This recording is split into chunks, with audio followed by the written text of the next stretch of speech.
કરવાની બાંહેધરી આપી છે।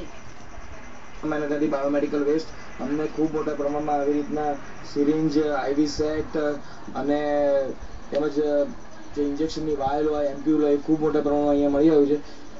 તો એ ખૂબ મોટો ક્રાઇમ છે। અહીંયા મોટા પ્રમાણમાં થઈ રહ્યું છે। હવે આ ગોડાઉનને અમે અત્યારે હાલની તબક્કે સીલ કરવાનું પ્રોસીજર કરી રહ્યા છીએ।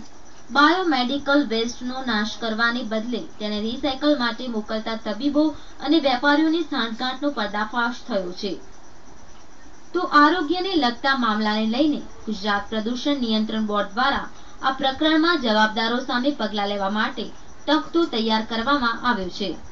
અમદાવાદમાં કેટલી મોટી વસ્તી છે, તમે જુઓ એનો જે ફંગર જે નીકળે છે, જે કચરો નીકળે છે, એ આખા અમદાવાદમાં હજારો દુકાનો સ્ક્રેપની છે। એ બધી જગ્યાએ થોડું થોડું લોકો લઈ જાય છે।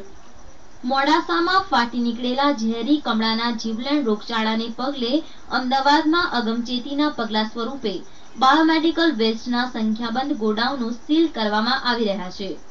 મોડાસા જેમ અમદાવાદમાં પણ કમળાનો કહેર ના વર્તાય તેની તકેદારીના પગલા સ્વરૂપે તંત્ર દ્વારા આવા મોતનો સામાન વેચતા ગોડાઉન માલિકો સામે લાલ આંખ કરવામાં આવી છે। ભદ્રેશ મિસ્ત્રી સાથે બ્યુરો રિપોર્ટ, TV9 અમદાવાદ।